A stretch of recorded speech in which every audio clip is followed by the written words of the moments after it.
As Land of Legends Wall of Famer Gary Montgomery would say at the start of the modified feature, race fans, it's time to sit down and hold on to your seats because these men, by the grace of God at 800 horsepower, are ready to go to work.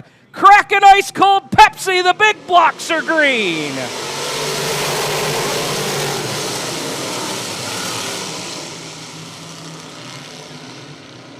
Green flag is out. Zach Payne had a little trouble in turn number 2, but he gathers it back in, but the doctor snookered him off for the outside of turn 2. Danny Johnson will lead lap number 1. Justin Hare's quickly trying to take the 2 spot, but Zach Payne's not going to have any of it. They'll work down the back straightaway. Hare's going to back that Phelps Cement Products number 3 into turn number 3. Trying to take the 2 spot, but Zach Payne again won't have any of it. Payne holds on to the spot.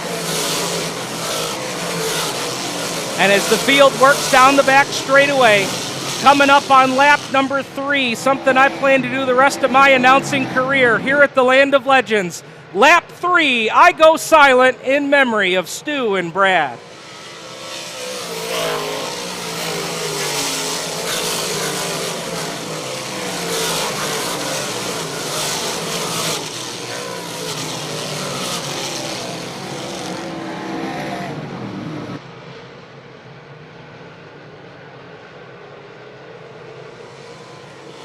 Danny Johnson holds on to the race lead here on lap number 4. Lane. Oh, Justin Hares, I think he got a tire. He keeps it going, but keep an eye on the Phelps Cement Products number 3. Larry Wight got by for second, and now he's going after the doctor for the race lead. Danny will shut the door here at the start-finish line, but have we got a battle for the race lead? They put just a little bit of moisture up on the top of turns 1 and 2 and turns 3 and 4. And I'll tell you what, the racetrack tonight looks very similar to what Larry Wight saw in his championship season. Here as he is tickling the top side, top shelf where mama hides the cookies. Here he goes.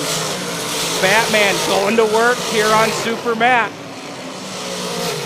He'll take the Pepsi-sponsored 21A to the top side, trying to work it off of turn 4. Shepard, wow, by a bumper. Still had him at the line. 36 1/1000ths of a second, but Britton got the better run in turn 2, and Batman's up to 4. Meanwhile, Larry Wight trying to make quick work of lap traffic.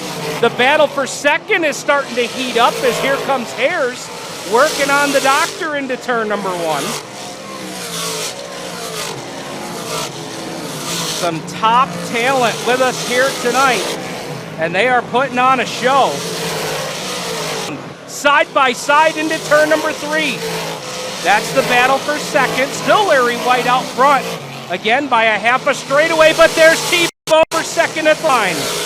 New second place car here on lap number 14, but the doctor right back around the outside of him. Good battle here as we are coming up on the halfway mark. 15 laps in, 15 to go.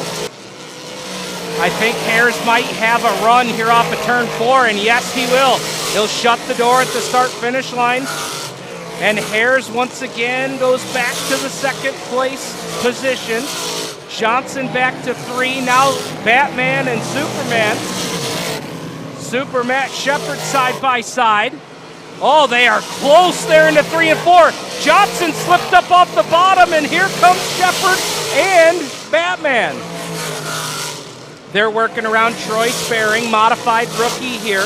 The Batsel's Auto Service, number 7. That's a Bruce Bat. Larry Wight. Lightning Larry, the 2020 track champion.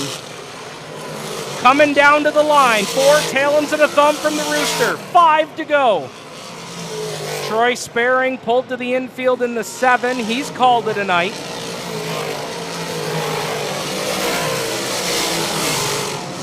So it's Larry Wight, Justin Hares, trying to win on opening night here in 2022. A half a mile to go for Larry Wight. Down the backstretch for the final time, the FX Cabrera Honda. Jammers Restaurant, 99L. Lightning Larry puts one on the board here on opening night in the Pepsi Big Block. Larry Wight wins. Second across the line, give it to T-Bone, Justin Hares. Third across the line is going to be Peter Britton. Fourth is Shepard. Fifth will be Danny Johnson. Lightning Larry Wight. No, the car was really good. You know, I was afraid it was going to be a one-lane race after watching the Sportsman, and I went up there and I saw that little bit of brown, and I saw Justin, get around, and it seemed all right. And then as soon as he dropped down to the bottom, it seemed like we were catching him a little bit. So didn't really have much to lose. I knew Matt was going to be right on me, so went up there, felt the bite, and the rest was history after that. Move around much once you got out there? Because it looked like you pretty much stayed right around there, although not as high as you've been in the past. Yeah, I mean, there wasn't a curb or anything to lean against, so you're kind of flirting with the edge of the dust. And I got a little high couple times. Car was a little bit too tight to really roll it, so I kind of pitched it a little bit. But, we were able to roll the bottom, catch the lap cars, and go wherever we need to get it by them. Yeah, because with no lip like that, no curb, one little slip into that loose stuff, and you lose 10 spots. Yeah, definitely don't want to do that. I think we got enough practice at Utica last night because it's the same deal there. There's no wall to catch you. You seem to be liking this place. I know you haven't been here a lot, but I bet you got a pretty good win percentage compared to some other places. Yeah, this place has treated us real well. We never really ran here much. Back in the day, Fulton had big blocks, so we were always there, and we ran the 358s for a handful of years, got a couple championships, and now we're just focusing on the big block, and we're going to try and run big block tracks.